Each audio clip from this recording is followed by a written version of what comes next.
De ce pe vremuri la școala românească se învăța că sâmbăta este ziua 7-a, zi de odihnă sfințită de Dumnezeu pentru sărbătoare săptămânală?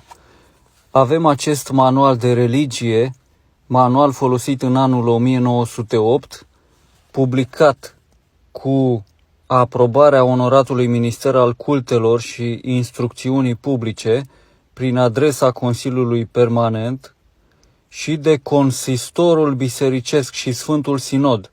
Avem de asemenea adresa.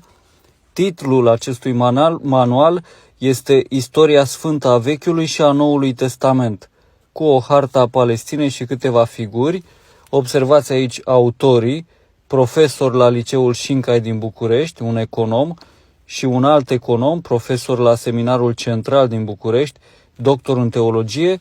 Ediția a 7-a este un manual pentru clasa 1, editura Sociec, 1920, dar el cuprinde istoria sfântă a Vechiului Testament, rugăciunile, o lecțiune, de asemenea istoria sfântă a Noului Testament, vedeți aici numărul lecțiunilor.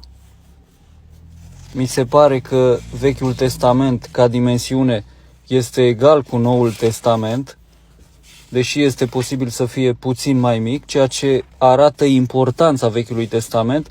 Religie nu înseamnă doar Noul Testament, aviz evanghelicilor care spun că doar Noul Testament și Evanghelia este importantă. În lecțiunea 1 sunt rugăciunile obișnuite, așa cum eram anunțat, și Tatăl nostru, cu o explicație. Iar în lecțiunea a doua, în istoria sfântă a Vechiului Testament, găsim această surpriză. Dedic această întrebare tuturor celor ce pot să ne ajute. Istoria Vechiului Testament începe cu facerea lumii, Adam și Eva și binecuvântarea lui Dumnezeu. La ce se referă lucrurile acestea? Se referă la cele 6 zile ale creației. Dumnezeu a creat toate în 6 zile. În ziua întâi a zis Dumnezeu să fie lumină. Ziua aceasta a întâia este ziua Duminicii, adică ziua învierii Domnului Iisus Hristos. Hai să citim de aici. Sfârșind astfel Dumnezeu facerea lumii, în ziua a 7-a, este o subliniere, s-a odihnit și a binecuvântat această zi. Până aici toate bune și frumoase, pentru că așa scrie în Biblie.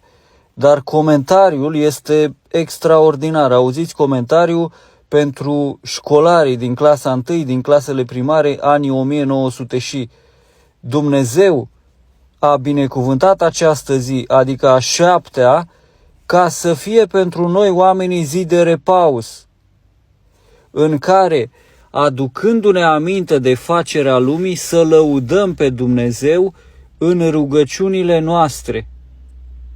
Cine se roagă astăzi, în ziua a 7-a, sâmbăta? Cine se repauzează astăzi? Pentru noi oamenii zi de repaus? Asta este o extraordinară întrebare.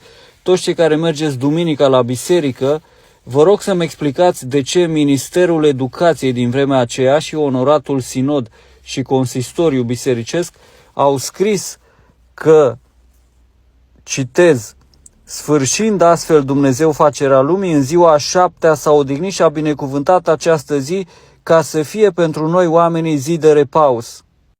Ceea ce este la fel de extraordinar în istoria sfântă a Noului Testament, observați aici ultimele lecțiuni: spălarea picioarelor, cina cea de taină, trădarea lui Isus, prinderea, judecata, condamnarea, răstignirea, moartea și învierea și arătările Domnului după înviere femeilor și apostolilor.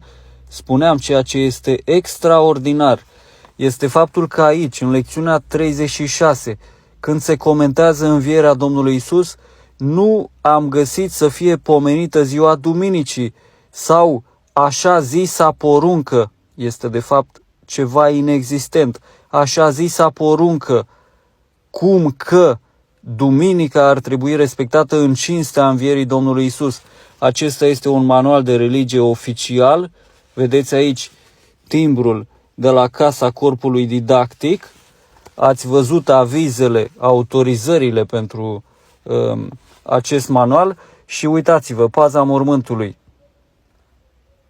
Uitați-vă aici, la învierea Mântuitorului.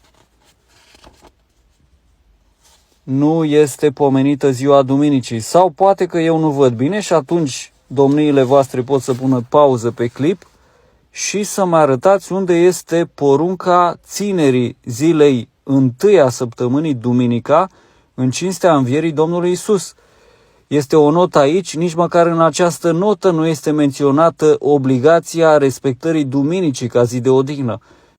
Uitați-vă și mai departe, puteți să opriți să verificați, eu nu am văzut, poate găsiți dumneavoastră porunca despre cinstirea duminicii.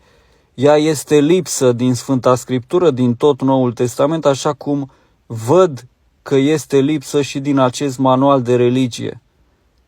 Uitați-vă mai departe, Mântuitorul se arată lui Luca și lui Cleopa în ziua învierii. Continuăm. Verificați, vă rog, poate găsiți aici. Mântuitorul se arată apostolilor în ziua învierii și tot așa. Mai departe, încă nu am descoperit porunca despre ziua duminicii, deci practic dacă un școlar din vremea aceea, și aici este vorba despre comentariu la arătarea Domnului înaintea apostolilor și apoi la înălțarea Mântuitorului. Dacă un școlar din vremea aceea înțelegea faptul acesta că, numai puțin, uitați-vă, nu este aici, este aici. Sfârșind astfel Dumnezeu facerea lumii în ziua a șaptea, s-a odihnit și a binecuvântat această zi ca să fie pentru noi oamenii zi de repaus, în care, aducându-ne aminte de facerea lumii, să lăudăm pe Dumnezeu în rugăciunile noastre. Noi ce putem să înțelegem astăzi? Vă rog,